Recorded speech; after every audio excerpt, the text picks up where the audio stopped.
আজকে আমাদের এই আলোচনায় বাবা মা থেকে সন্তানের পাওনা অধিকারের কথা বলবো 10টি। বেশিরভাগ বাবা মা জানি না সন্তানের কি কি হক কি কি অধিকার আমাদের উপরে আছে, এবং আমরা যেভাবে সন্তানের অধিকার কামনা করি আমরা কখনো যোগ বিয়োগ করে কখনো দেখি নাই যে আমি আমার সন্তানের অধিকারগুলো যথাযথভাবে দিছি কিনা। কথা বলেন না ঠিক কিনা? আমরা কি কখনো এটা যোগ বিয়োগ করছি? করিনি। বরঞ্চ আমরা বলি, আমাদের কাছে অনেকে বিচার নিয়ে আসে, হুজুর আমার ছেলে আমার গায়ের দিকে আসছে। কেউ কেউ বলে, হুজুর লজ্জার কথা কি বলবো, আমার ছেলেটা তার নিজের মাকে মারে। একটু জোরে বলো না নাউজুবিল্লাহ। শুনতে কত বিশ্রী এবং খারাপ। তখন আমরা বলি, হাই হাই কত খারাপ ছেলে। যেমন গতকালকেও চট্টগ্রামের কোন একটি জায়গায়, বা জানলেও আমি জায়গার নামটা বললাম না, একটা ছেলে ফ্রি ফায়ার গেমস খেলবে, ভিডিও, আপনারা দেখছেন না সবাই, নাকি শুধু আমি দেখলাম? মিডিয়াতে তো আসছে। গেমস খেলবে, গেমস খেলার জন্য তার নেট দরকার, এমবি দরকার। সে এমবি নেই, মা থেকে এমবি খুঁজছে, এমবির জন্য টাকা খুঁজছে, এবং সেই এমবির টাকা দিতে না পারার কারণে ছেলে ধরে মাকে প্রচন্ড মারধর করছে। এমনকি সেই মারধর শুধু ঘরের ভেতরে করছে না, এমন প্রকাশ্য দিবালোকে মারধর করছে যে কে ভিডিও করে এটা সোশ্যাল মিডিয়াতে ছেড়ে দিচ্ছে অলরেডি। একটু জোরে বলো না নাউজুবিল্লাহ। মাকে কিভাবে সন্তান হয়ে মারে। কিন্তু ভাইয়ের আমার, আমরা বাবা মা হিসেবে সন্তানেরও তো কিছু পাওনা আছে। এই পাওনা সম্পর্কে তো আপনি কোনোদিন একজন আলেমের কাছে গিয়ে জিজ্ঞেস করেন নাই, হুজুর আমার এখন ছেলে হয়েছে, আমার মেয়ে হয়েছে, এই ছেলে মেয়েকে আসলে আমি কিভাবে মানুষ করতে পারি। এটার জন্য আপনারা কখনো কোনো আলেমের কাছে যান না।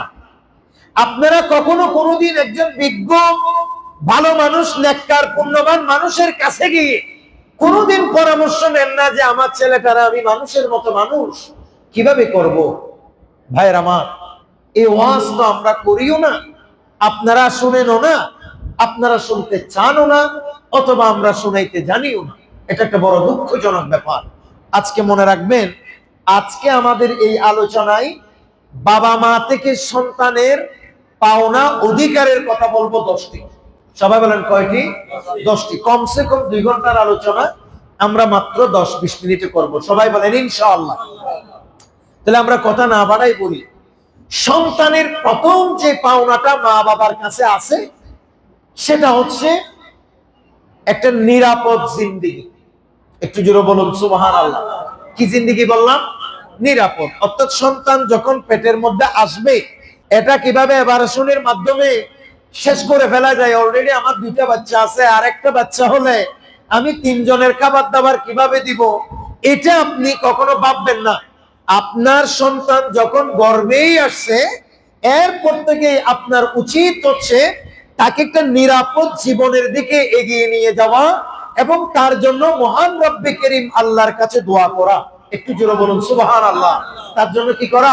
দোয়া করা। আল্লাহকে বলা, রব্বি হাবলি মিনাস সলিহিন। বলেন রব্বি হাবলি মিনাস সলিহিন। হে আল্লাহ, তুমি আমাকে একজন নেককার সন্তান দান করো। তুমি যেটা আমার স্ত্রীর গর্ভে দিয়েছো এটা সন্তান হতে পারে। আল্লাহ, তুমি আমাকে কোন দুশমনের রাসূল সন্তানের বাবা বানাইও না। আল্লাহ, তুমি আমার স্ত্রীকে কখনো একজন আল্লাহর দুশমন, নবীর দুশমনের মা বানাইও না। বরং রব্বি হাবলি মিনাস সলিহিন, যেই সন্তান আমার স্ত্রীর গর্ভে আসলো, আমার ঔরসে জন্ম নিচ্ছে, আল্লাহ এই সন্তানকে তুমি একজন নেককার সন্তান হিসেবে তুমি আমাদেরকে দান করো। একটু জোরে বলুন সুবহানাল্লাহ। এটা সন্তানের প্রথম পাওয়া, এবং আপনাকে নষ্ট করতে পারবেন না। সন্তান যদি গর্ভে আসে, কোনো কারণে যদি এ ধরনের খেয়াল করেন যে আমার 2টা বাচ্চা অলরেডি আছে, 3টা আছে, আমি আরেকটা হইলে কিভাবে খাওয়াবো, এ ধরনের চিন্তা ভাবনা করে সন্তান নষ্ট করা, এটা কুফরি। এটা কি বললাম? কুফরি, ঈমান চলে যাবে। কারণ রিজিকের মালিক কে? সবাই বলেন রিজিকের মালিক কে? এটা মুখে যেভাবে বলছেন অন্তরে ভাবে বলতে হবে। মুখে যেভাবে বলছেন অন্তরে ভাবে বিশ্বাস করতে হবে।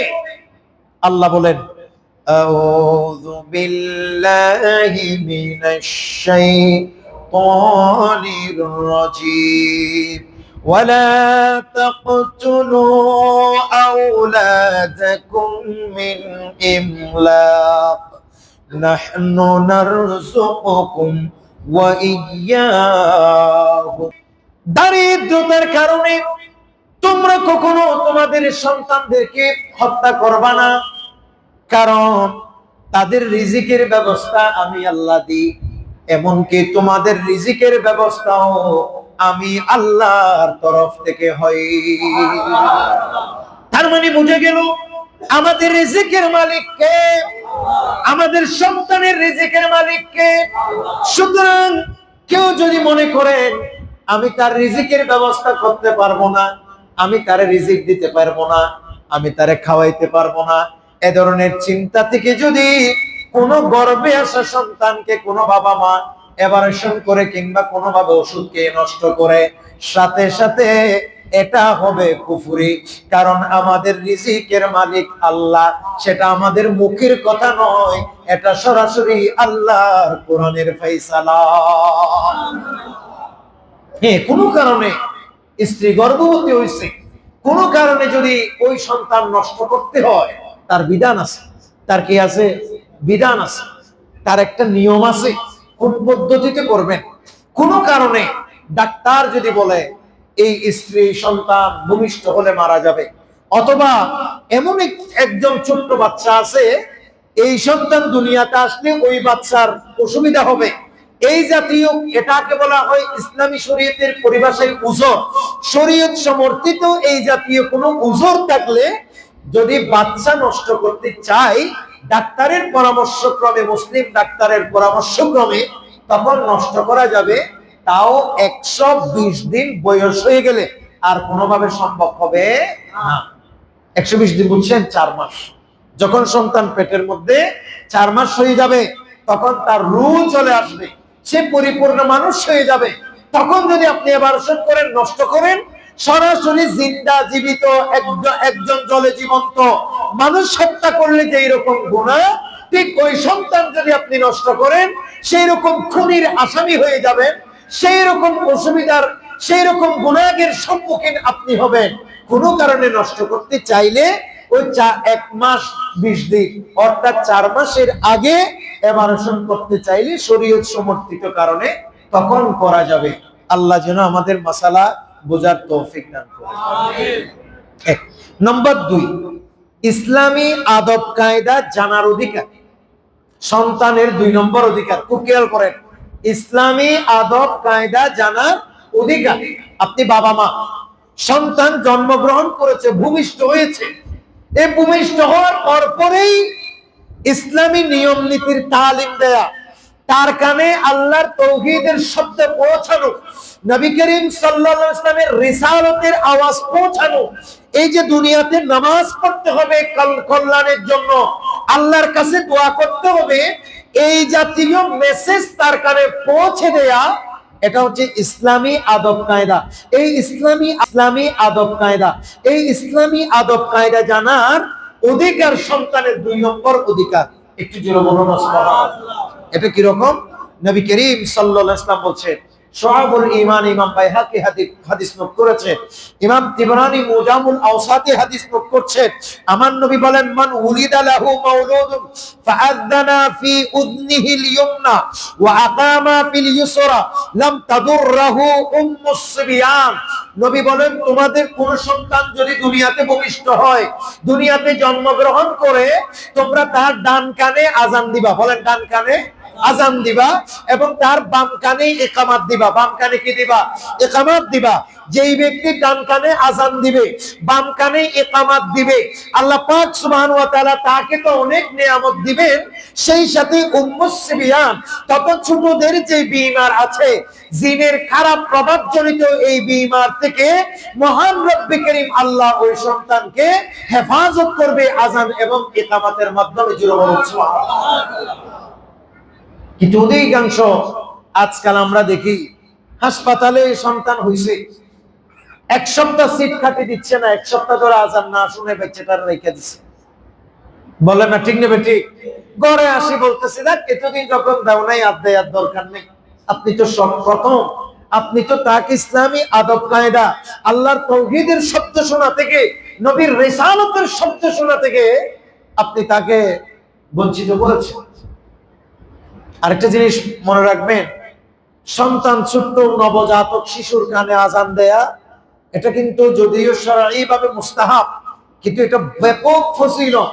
নবী করিম সাল্লাল্লাহু আলাইহি ওয়াসাল্লাম জীবনে, আমার নবী দুনিয়াতে এসেছেন ইমাম হিসাবে, মুয়াজ্জিন হিসাবে না। আমার নবী কখনো এই জন্য মসজিদে আজান দেন নাই, কিন্তু ইমামে হাসান হুসাইন রাদিয়াল্লাহু তাআলা এর জন্মগ্রহণের পর খুদ রাসূলুল্লাহ সাল্লাল্লাহু আলাইহি ওয়াসাল্লাম তিনাদের কানের মধ্যে আজান দিয়েছেন। জোরে বলুন সুবহানাল্লাহ। আপনি কয়জন সন্তানের কানে আজান দিয়েছেন? আমি বলবো যে যদি সম্ভব হয় চেষ্টা করবেন যে মেয়ের ঘরের নাতি হলে তার কানের মধ্যে আজান দিতে। কারণ নবী করিম সাল্লাল্লাহু আলাইহি ওয়াসাল্লাম অত্যন্ত স্বাচ্ছন্দ্যতার সাথে হযরত ইমামে হাসান রাদিয়াল্লাহু তাআলা জন্মগ্রহণের পর নিজেই ইমাম হাসানের কানে, অর্থাৎ নিজের নাতির কানে সরাসরি আজান দিয়েছেন। বলেন সুবহানাল্লাহ। এই জন্য চেষ্টা করবেন। এমনকি আপনারা হাসপাতালে জন্মগ্রহণ করছেন, হাসপাতালে জন্মগ্রহণ করলে এমন না যে আজান দেওয়ার সময় কানে আঙ্গুল দিতে হবে, একেবারে কেবলামুখী হয়ে কানে আজান দিতে আঙ্গুল দিয়ে মসজিদে যেভাবে দেন ওভাবে দেওয়ার দরকার নেই। যেহেতু হাসপাতাল, এটা আপনার পরিবেশ, আপনাকে বুঝতে হবে। কথা বলেন ঠিক কিনা? বরঞ্চ ওই হাসপাতালে শুধু ওই সন্তান শুনলেই হবে, ওই সন্তানের কানের গোড়ায় গিয়ে আস্তে আস্তে করে আজান দিবে। ওখানে হাসপাতালে মানুষ এক একজন এক এক ব্যস্ত, আপনার আজান কি দেখে থাকবে নাকি? কিন্তু তারপরেও আপনার ওই সন্তান যেন কোনোভাবে ডান কানে আজান শোনা থেকে, বাম কানে ইকামাত শোনা থেকে যেন বঞ্চিত না হয়। আমি বিশ্বাস করি আল্লাহর তাওহীদের আওয়াজ তার কানে গেলে, নবীর রিসালাতের শব্দ তার কানে গেলে, এমনকি আজান ইকামাতের শব্দ যদি তার কানে যায়, নামাজের শব্দ যদি তার কানে যায়, যে হাসপাতালে যে কারণে আছে, যে রোগের কারণে হাসপাতালে, আল্লাহ চাহে তো আজানের উসিলায় ওই সন্তানকে সালামতি, নিরাপত্তা আল্লাহ তাআলা দান করতে পারেন। জোরে বলুন সুবহানাল্লাহ। এটা চেষ্টা করবেন। নাম্বার 3, একটা সুন্দর নামের অধিকার। বলেন, একটা সুন্দর নামের অধিকার। এখানে কেউ থাকলে, আমি যে উদাহরণস্বরূপ যে নাম বলবো, এরকম কেউ এখানে থাকলে রাগ করবেন না। লিটন, শীতন, শিফন, মিন্টু, সিন্টু, গিট্টু মানুষের নাম। কথা বলে ঠিক কিনা? মেয়েদের নাম রাখছে পপি, বেবি, এগুলো এরকম আছে না নাই? এই দিন না প্রায় সময় আমরা দেখি মানুষের নাম রাখছে, ওই সিএনজির পিছনে সুন্দর সুন্দর বাচ্চাদের নাম দেয় আদর করে বাবারা, সেখানে দিছে মুখাজ্জেব। কি দিছে? মুখাজ্জেব। মানে জাত থেকে কখনো মিথ্যা ছাড়া আর কখনো সত্য বাইর হই না। জোরে বলেন না নাউজুবিল্লাহ। বলে কোরআন থেকে রাখছি। কোরআনে তো খিনজিরও আছে। বলে না আছে না নাই? খিনজির মানে কি? সুর, শুকর। তা আপনি কি কোরআনে আছে বলে ওটা রাখতে পারবেন? কোরআনে তো ফেরাউন আছে, আপনি কি সন্তানের নাম কোরআন থেকে ফেরাউন রাখতে পারবেন? কোরআনের মধ্যে তো নমরুদ আছে, সাদ্দাত আছে, ইয়াজুজ মাহুজ আছে। এগুলি কি বাচ্চাদের নাম রাখা যাবে? না। একটি ইসলামিক নাম, যেই নামটা কিয়ামতের ময়দানে তাকে সরাসরি আল্লাহই ধরে ডাকতে পারে। জোরে বলুন সুবহানাল্লাহ। আপনি নাম রাখছেন লিটন, আল্লাহ কিয়ামতের দিন ডাকবে, এ লিটন এদিকে আসো। চিন্তা করছেন নামটা কি রাখা উচিত ছিল? এই জন্য এমন নাম রাখেন যে নামটা আল্লাহর কুদরতের জবান থেকে বের হলে আপনারও ভালো লাগবে, আপনার সন্তানেরও ভালো লাগবে। নবী করিম সাল্লাল্লাহু আলাইহি ওয়াসাল্লাম বলছেন, এই হাদিস আবু দাউদের বর্ণনায় আসছে, একেবারে বিশুদ্ধ। আল্লাহর নবী বলেন, ইন্নাকুম তুদআউনা ইয়াউমাল কিয়ামাতি বিআসমাইকুম ওয়া আসমাই আবাইকুম ফাআহসিনু আসমাআকুম। বলে কিয়ামতের দিন তোমাদেরকে মহান রব্বে করিম আল্লাহ তাআলা ডাকবে তোমাদের নাম এবং তোমাদের বাবার নাম ধরে। সুতরাং তোমরা তোমাদের ছেলেদেরকে, তোমরা তোমাদের নামগুলোকে সুন্দর করে রাখো। সুবহানাল্লাহ বলেন। কাজেই সুন্দর নাম রাখবে। এই মানুষের নাম রাখছে, শহর মুল্লুক, জগর মুল্লুক, আর ওখানে নাম রাখতে আমি বলতেছি আর একটা নাম যদি হয় সম্ভবত মগর মুল্লুক রাখি দিত, ভাগ্য ভালো পরে আর হয় না। এগুলো মানুষের নাম। নবী করিম সাল্লাল্লাহু আলাইহি ওয়াসাল্লাম বৃদ্ধ বয়সে অনেক মানুষের নাম বদলে দিয়েছে, অনেক মানুষের নাম। বিশুদ্ধ হাদিস আছে, নবী করিম সাল্লাল্লাহু আলাইহি ওয়াসাল্লামের কাছে একজন বুড়ো মানুষ আছে। নবী সাল্লাল্লাহু আলাইহি ওয়াসাল্লাম বলছে, মা ইসমুক, কি নাম তোমার? সে বলতেছে, ইসমি খাজন ইয়া রাসূলুল্লাহ। নবী, আমার নাম কইলো খাজন। কি? খাজন। খাজন মানে টেনশন। খাজন মানে কি? নবী বলতেছে, লা খাজন বাল সাহাল। তোমার নাম খাজন না, কি খাজন মাজন রাখছো? হ্যাঁ, খাজন মাজন কি নাম? এটা না, খাজন মানে টেনশন, পেরেশানি, দুশ্চিন্তা। এটা কেন তোমার নাম হবে? বরঞ্চ তোমার নাম হবে সাহাল। সাহাল মানে সহজ। তোমার জন্য আল্লাহ দুনিয়া আখিরাত পরকালটা তোমার জন্য আল্লাহ আসান করে দেবে। হাদিস বর্ণনা করতেছে তার নাতি সাইদ ইবনে মুসাইয়্যিব, তার নাম। এবং মুসাইয়্যিবের বাবার নামের কথা বলতেছে। সাইদ ইবনে মুসাইয়্যিব হাদিস বর্ণনা করতেছে, বলতেছে আমার দাদারে আমার নবী বলতেছে নামটা চেঞ্জ করতে। তা আমার দাদা বলতেছে, ইয়া রাসূলুল্লাহ, এই নাম এটা চেঞ্জ করা যাবে না। আমাদের দেশে এরকম অনেক মানুষ আছে না? আছে, টেরা কথা বলবে, যতই বড় আলেম হোক বিশ্বাস করবে না এগুলো। এগুলো আমি বিশ্বাস করি না। ঠিক এই নিয়ে বলতেছি, ইয়া রাসূলুল্লাহ, এই নাম তো রাখছে আমার বাবা, আমার দাদা দাদি, বুড়া বুড়িরা, মুরব্বীরা, এটা আমি চেঞ্জ করব না। হযরত সাঈদ ইবনে মুসাইয়্যিব রাদিয়াল্লাহু তাআলা বলছেন, বলে আমার দাদার নামও ছিল খাজন, টেনশন। আমার দাদারে জিন্দেগিতে আমি যা দেখছি, কখনো আমি হাসতে দেখি নাই, সারা জিন্দেগি টেনশনে দেখেছি। কারণ নামের একটা তাসির আছে। বলে নামের একটা কি আছে? তাসির, প্রভাব। অনেকে বাচ্চার নাম রাখছে সালমান খান, শাহরুখ খান, বলে না, ঠিক না বেটি? আসলে নাম তো ভালো, কিন্তু আপনার লক্ষ্য উদ্দেশ্য তো খারাপ, ঠিক কিনা? আপনি সিনেমার নায়ক হিসেব করে ওই নাম রাখছেন, তা আপনার ছেলের চরিত্র ভালো করতে হবে। আপনার ছেলে, এই ছেলে একদিন গলা তো অবশ্যই টিপবে। আপনার ছেলের অধিকার যদি আপনি যথাযথভাবে না দেন, আপনি যদি আপনার ছেলের পাওনা যদি যথাযথভাবে না দেন, তাহলে সে তো অবশ্যই আপনার পাওনার মধ্যে ঘাটতি করবে। কথা বলে না, ঠিক কিনা? এজন্য বাবারা সন্তানদের অধিকার যথাযথভাবে দিবার চেষ্টা করতে হবে। আল্লাহ যেন আমাদেরকে বোঝার তৌফিক দান।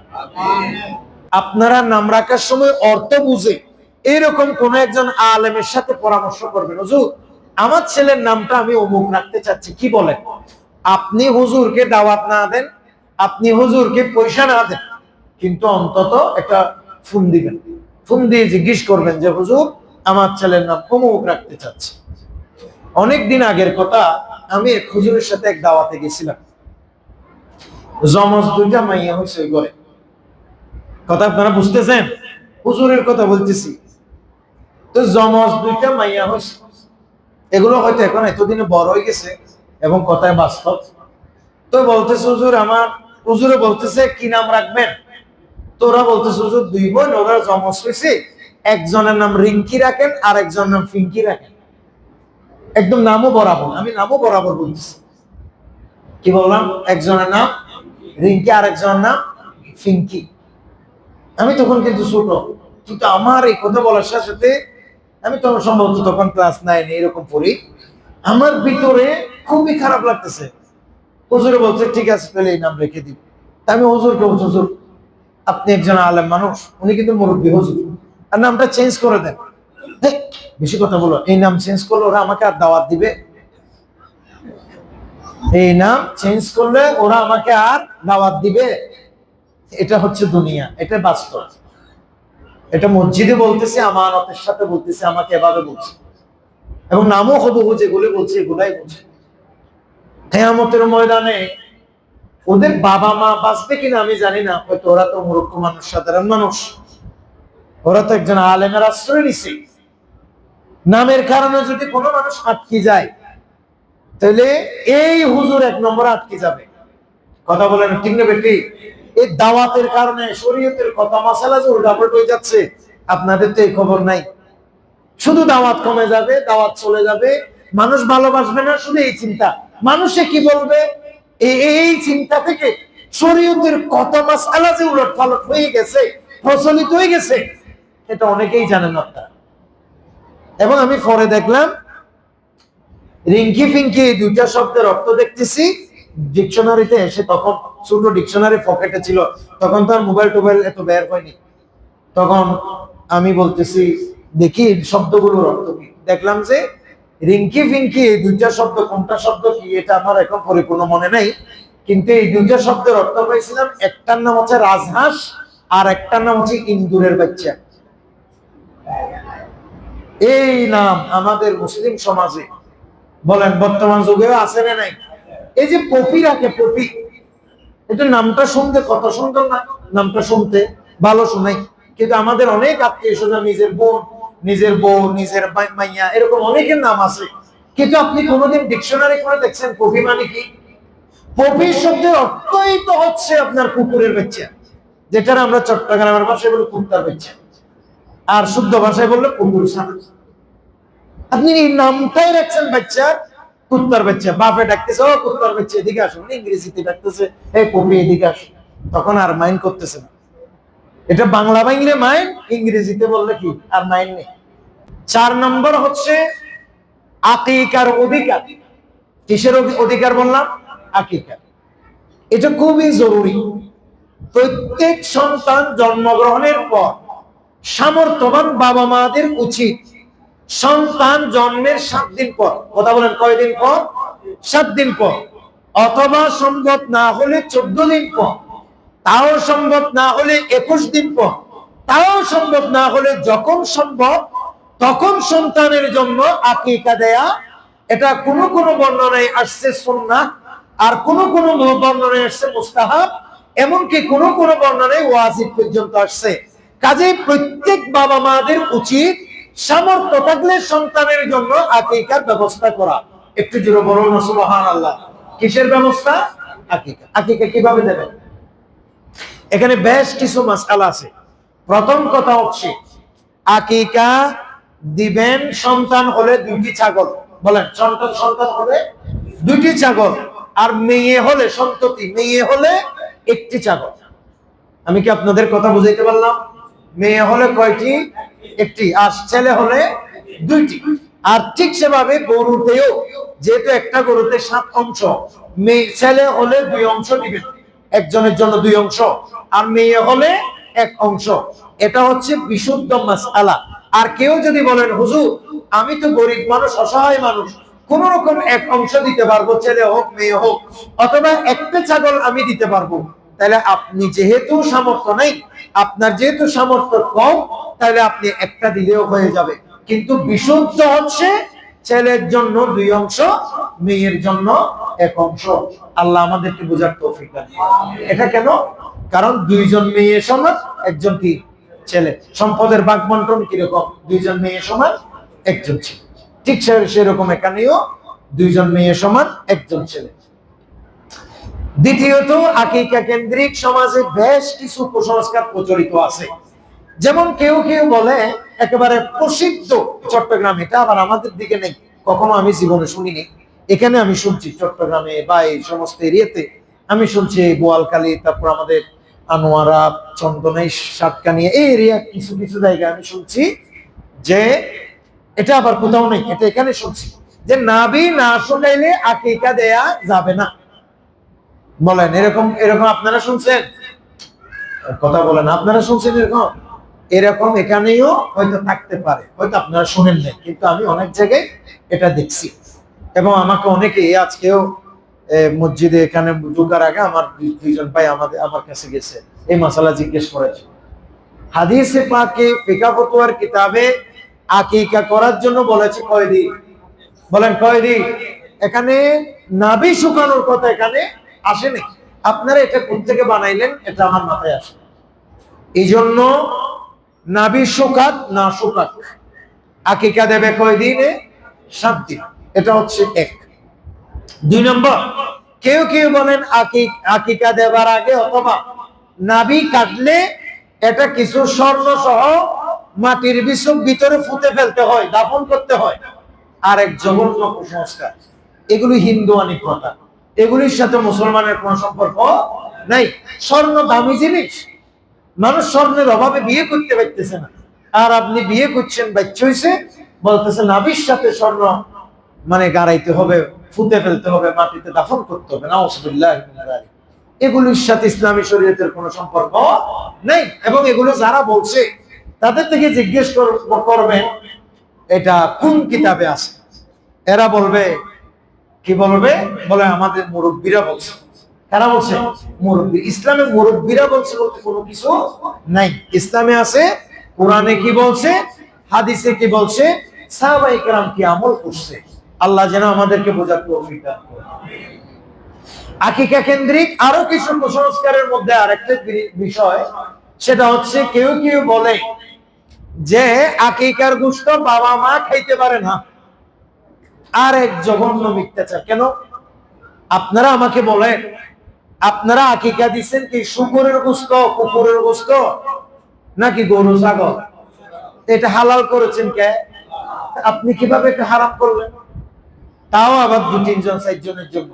কোন কোন জায়গায় আছে মা বাবা খাইতে পারবে না, কোন কোন জায়গায় আছে সবাই খাইতে পারবে, দাদা দাদি খাইতে পারবে, কোন কোন জায়গায় আছে আবার নানা নানি খাইতে পারবে না। এই জাতি আবার সবখানে একরকম নেই।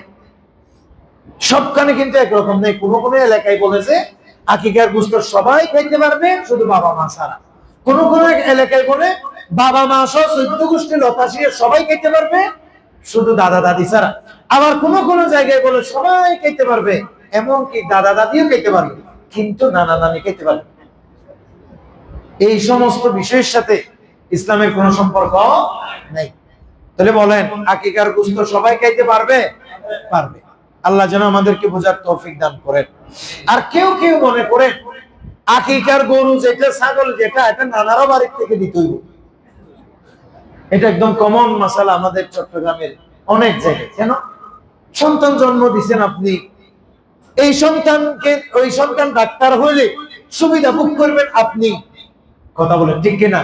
এই সন্তান আলেম হইলে টাকা কামাবে হাজার হাজার লক্ষ লক্ষ টাকা। আপনি বাবা মা, আপনি এই সন্তানের সব ভোগ করবেন। আপনি তারে জন্ম দিচ্ছেন, সেই আপনার থেকে এই অধিকার পাবে, তার নামে আপনি একটা আকিকা করেন। আপনি ওই আকিকার জন্তুটা, দামি জিনিসটা তুলে দিলেন নানা নানির কাঁধে। কেন? এরা কি মাইয়া বিয়ে দিয়ে পাপ করছে? কথা বলেন, এরা কি পাপ করছে ভাই? কেন ওদের থেকে কেন নিতে হবে? কোন নানা না কোন জায়গায় দিছে দয়া করে, ইহসান করে, এটা ভিন্ন কথা, এটা হাদিয়া, এটা তোহফা, এটা নজরানা। কিন্তু এটা আপনি তো এটা কামনা করতে পারেন না। এটা তো নির্লজ্জতা, এটা তো কাপুরুষতা। আপনি একজন পুরুষ, আপনি সবাইকে দিবেন। সবাই বলেন ইনশাআল্লাহ। আপনি খাওয়াবেন আরেকজনকে। আপনি বীর পুরুষ, আপনি সুপুরুষ। কিন্তু আপনি দেখে আছেন নানারও গরত থেকে কখন আসবে। হ্যাঁ, কেউ যদি দিয়ে থাকে তো অসুবিধা নেই, ওনাদের তৌফিক আছে, নাতির জন্য একটা খুশি করে দিছে আর কি, এটা কোনো বিষয় না। কিন্তু আপনি ওদিকে দেখেই থাকতে পারেন না। আমি এমন অনেক ব্যক্তিত্ববান পুরুষকে দেখেছি, নানারা গরত থেকে ছাগল দিছে, গরু দিছে, সে বলতেছে এটা দিছে দেখা, এটা আমার ছেলের জন্য দিছে, বাদ দাও, আমারটা আমি দেব। এটা বলা আমার নিজেও একটা কিনে দেয়। এটাকে বলা হয় সুপুরুষ। আল্লাহ আমাদেরকে কবুল করেন। আর একটু জোরে বলেন আমিন। সর্বশেষ 10 নম্বর তো বলবো না, 5 নম্বরে বলবো মায়ের দুধ পানের অধিকার। মায়ের দুধ পান, মায়ের দুধ পান করাইতে হবে কয় বছর? পরিপূর্ণ কয় বছর? 2 বছর। কোরআন কারীমে স্পষ্ট আছে আল ওয়ালিদাতু ইউরদিনা আওলাদাহুন্না হাউলাইনি কামিলাইন। বলে তার স্বীয় মায়েরা, আপন মায়েরা সন্তানকে পরিপূর্ণ কয় বছর দুধ পান করাবে? 2 বছর। কাজেই সন্তান যদি দুর্বল হয়, সর্বোচ্চ হানাফি মাযহাবের কোন ফিকহ ফতোয়ার কিতাবে আসছে 2.5 বছর দুধ পান করাইতে হবে। কিন্তু এখন অনেক মায়েরা, বর্তমান আধুনিক যুগে অনেক মায়েরা শরীরের ফিটনেস ধরে রাখার জন্য তাকে সহজে বুকের দুধ পান করাইতে চায় না। কথা বলে ঠিক কিনা? এরকম অনেক মা আছে, এরা হচ্ছে অভিশপ্ত। এরা সন্তানের অধিকার নষ্ট করে। মনে রাখবেন, ছোটবেলায় যারা সন্তানের অধিকার নষ্ট করে, ওইসব মানুষেরা বড় হইলে ওই সন্তানগুলো অটোমেটিকলি মা বাবার প্রতি উদাসীন হয়ে যাবে। অটোমেটিক মা বাবার অধিকার সে নষ্ট করবে। এটা ওদের অটোমেটিক। সে অবশ্যই মা বাবাকে ধরে মারতে চাইবে, সে অবশ্যই বাবা মার সাথে অবাধ্য আচরণ করবে। এই দোষ তো শুধু সন্তানের না, আপনি বাবা হিসেবে কি সমস্যা আপনারও তো আছে। যাই হোক, আজ আমরা সন্তানের পাওনা 5টি অধিকারের কথা বললাম। 4 নম্বর নিরাপদ জীবন ধারণের অধিকার, 2 নম্বর ইসলামী আদব কায়দা জানার অধিকার, 3 নম্বর সুন্দর নামের অধিকার, 4 নম্বর আকিকার অধিকার, 5 নম্বর মায়ের দুধ পানের অধিকার।